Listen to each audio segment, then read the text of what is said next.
Bonjour à tous et bienvenue dans cette nouvelle chronique taraborienne. Une chronique taraborienne, nous allons parler de ceci, l'ultime bestiaire chez Kobold et Rudy.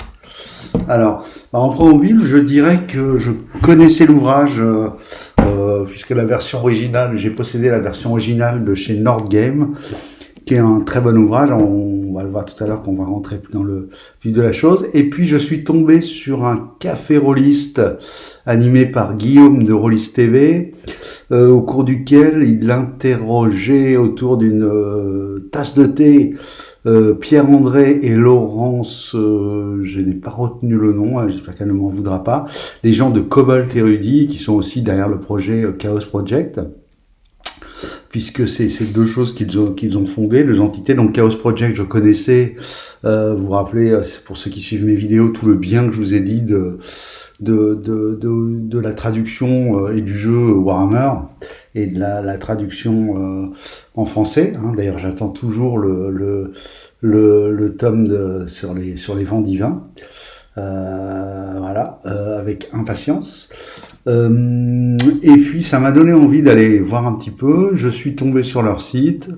Ça m'a fait très envie. Et du coup, comme entre deux, je m'étais séparé de l'ouvrage en anglais parce que je faisais plus trop de 5e édition. Bon, là, j'ai un projet, j'aurai l'occasion de vous en reparler, qui risque de nécessiter l'utilisation de la 5e édition. Voilà, je me suis dit, c'est l'occasion de pousser une petite société française, là, et on sent que c'est des passionnés en plus dans leurs vidéos. Donc voilà, j'étais très content de faire mes emplettes sur leur site. D'ailleurs, je pense que je vais leur reprendre d'autres volumes, tellement c'est qualitatif. Alors, on va regarder tout ça de plus près. Donc, on a un ouvrage cartonné qui reprend alors la maquette de souvenir, peut-être pas exactement la maquette, mais je pense que oui. Et surtout la couverture. On a du vernis sélectif, le poing du gars et la tête de l'orque. Alors, qu'est-ce qu'on va avoir dans la Horde contre-attaque? Donc, c'est bien dit que c'est pour de la 5e édition. Il y a également, et c'est pas mal pour ce genre d'ouvrage, qui sont, de mémoire, c'est à 49 €. Voilà, 2 signés, et ça c'est bon d'en avoir 2, surtout quand il s'agit d'un bestiaire.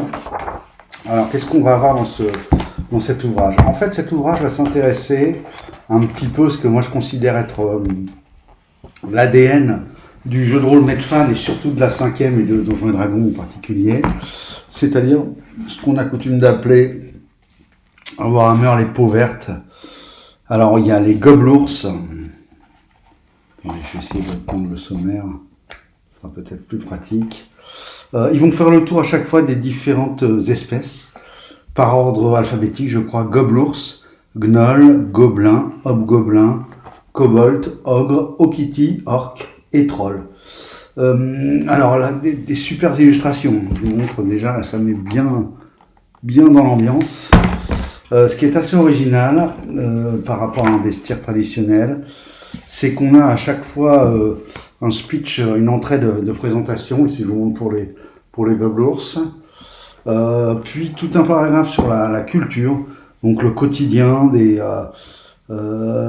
gobelours dans ce qu'ils font. Voyez, on vous précise qu'ils taillent de petites amulettes en pierre ou en bois à l'effigie de son totem, ainsi que d'autres animaux et des motifs abstraits tressés dans ses mèches les plus longues, entremêlés de souvenirs de chasse héroïques et de trophées de combattants valeureux. Ces colifichets permettent de gagner la faveur des esprits qui tracent la... Voilà.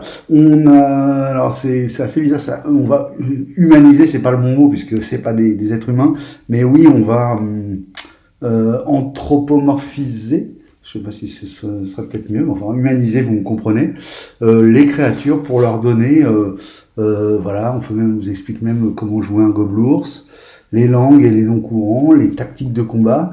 Et puis après, on commence à être dans le dur, que moi je trouve très bien. Vous avez des bandes de gobelours toutes faites, et par facteur de puissance. Donc si 1 à 4, vous tirez un des 8. Par exemple, si je fais 3, j'ai un assassin gobelours et une brute gobelours. Voilà, si je fais 3 sur la table des facteurs de puissance entre 5 et 8, j'en ai 6, 2 assassins gobelours, 2 brutes. Goblours, non, facteur de puissance 6, pardon. Si je fais 3 sur la table, 9, 12, j'ai un ancien Goblours, un chaman Goblours. Et puis après, vous avez la description à chaque fois. Donc là, vous avez l'archer Goblours, avec des tables très claires. Vous avez pour chaque entrée, après, vous avez l'assassin. Donc vous avez tout ce qu'on trouve, les actions, etc. Ils ont des petits, là encore une fois, c'est du standard, mais standard plus, on va dire. Là, il a coussiné, Goblours bénéficie d'un avantage sur les tests de dextérité en discrétion pour se déplacer. Précision, c'est un coup qu'ils ont, enfin une faculté qu'ils ont. Si l'archer Goblours ne se déplace pas pendant son tour, il ajoute un des 4 à son jet d'attaque avec arc long. Donc c'est un peu visé, faire une visée au lieu de se déplacer à la place d'un déplacement. Et puis vous avez un petit tableau intéressant avec les armes et les armures. Et puis éventuellement ce qu'il peut avoir sur eux, vous tirez un des 12, ça c'est au dévoté. Hop, vous tirez 7 et 9, il a une babiole. Vous tirez 12, un carquois contenant un des 4 flèches plus 1. C'est pas mal. Et vous avez ça pour toutes les entrées. Et donc sur les Goblours, on a les archers, les assassins, les brutes, les chasseurs Goblours.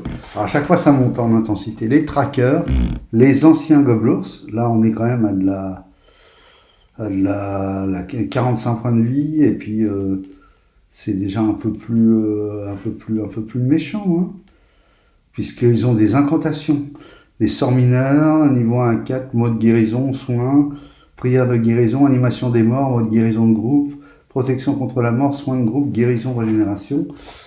Vous avez le guerrier Goblours, là ça va être un tape dur. Hein, on est à 90 points de vie quand même, hein, il n'a pas l'air trop gentil celui-ci. Vous avez le chef Goblours, ça je pense que c'est le summum. Non, et après il y a le chaman. Et puis vous avez les tribus, voilà. Un petit mot sur 3, là il y a 3 tribus, les Elvir, les Kuncliffe et les Krudrun. Et on passe à l'entrée d'après, les Gnolls, voyez, et on va recommencer l'environnement, culture, langue, etc.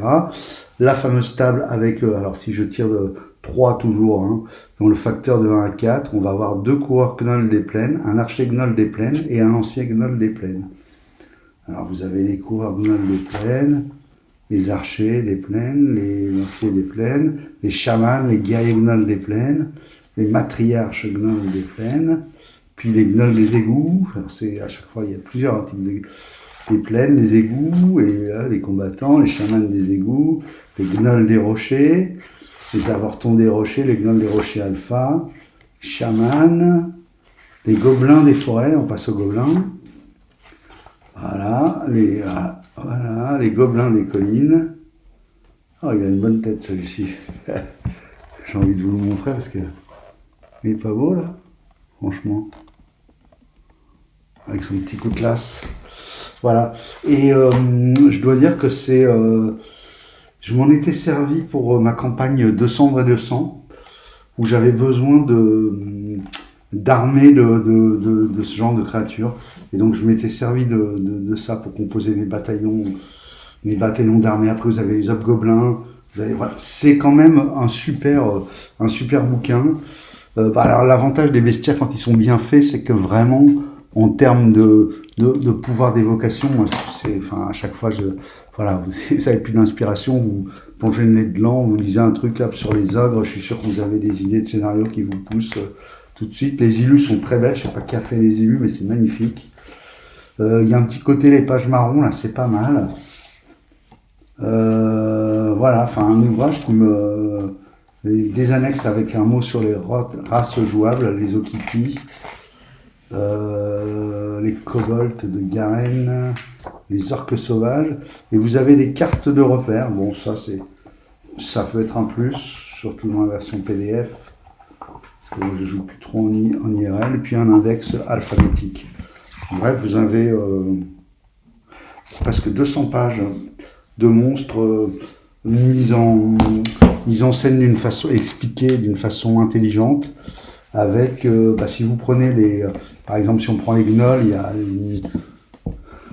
y a les plaines, et dans chaque sous-groupe vous avez 5 ou 6, donc ça vous fait une trentaine de stat blocks et de capacités différentes pour la même espèce, et ça c'est vachement intéressant.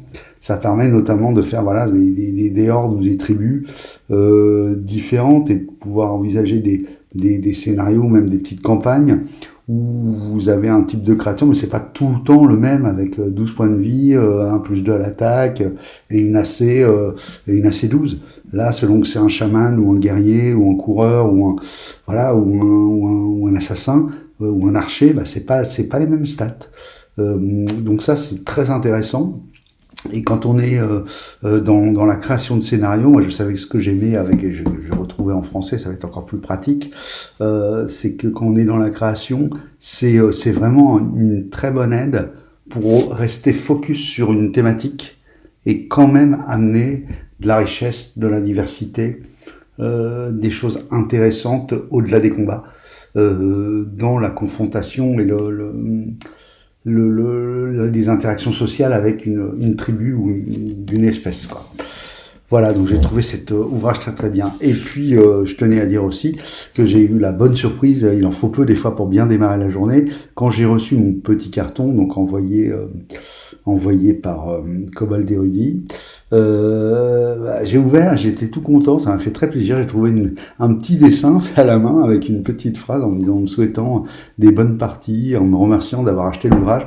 Oui, voilà, comme je dis, il en faut peu pour que les journées soient bonnes. Et j'ai trouvé cette attention particulièrement sympathique. Apparemment, j'ai vu que la personne qui répondait au mail se prénomme Loïc. Alors, je sais pas qui a dessiné, si c'est Loïc, Laurence ou Pierre-André. En tout cas, merci à vous, ça m'a fait très plaisir. J'avais déjà une très bonne impression. Et l'impression s'est confirmée, bien sûr. Le bouquin, je le connaissais, donc il y a pas trop. C'est très bien traduit. J'ai pas vu de coquille. J'ai pas vu de toute façon. Si je vous invite à voir l'interview là, le café rôliste avec Guillaume, on voit bien qu'on a affaire à des passionnés. Voilà, ça fait toujours plaisir étant passionné moi-même, de rencontrer ce genre de personnes. J'ai pas trop des conventions. Moi, j'habite à Nice. Il y a le Fige à Cannes. Et puis je suis allé quelques fois, j'ai failli, j'avais croisé Guillaume d'ailleurs à l'époque de Rollis TV, avec Mathieu on s'est toujours raté, et puis là ça fait 2 ans ou 3 ans que j'y vais plus, il y a une année où eux n'y sont pas allés je crois, et puis moi ça fait 3 ans que j'ai pas mis les pieds, donc peut-être y retournerai l'année prochaine. En tout cas je vous invite à aller sur le site de Cobalt Érudit, regardez toute la gamme, ils ont beaucoup d'ouvrages à destination des maîtres de jeu, notamment avec des tables. Moi j'aime bien, je suis friand de ce genre de choses. Vous voulez créer, ils ont pour créer des lieux, etc. Des destinations d'Angers qui est très bien. Il y en a un sur les villes aussi, selon que vous faites une bourgade, un village ou une capitale. Ils ont créé eux-mêmes une ville. Je crois que c'est Laurence qui s'en occupe. Havre-Brume. Je pense que je vais m'intéresser à tout ça, à tout ce qu'ils produisent. Et puis, apparemment, ça se passe bien entre eux et Nordgame, donc ils vont continuer, je pense, à exhumer ce genre d'ouvrage. Voilà, c'est vraiment très bien. Enfin, en tout cas, moi, je suis sous le charme. J'étais déjà bien fan de ce que je voyais avec Chaos Project pour la gamme Warhammer. Mais là, c'est aussi très très bon. Voilà, j'espère que cette vidéo vous a plu. Je vous dis au revoir, à bientôt.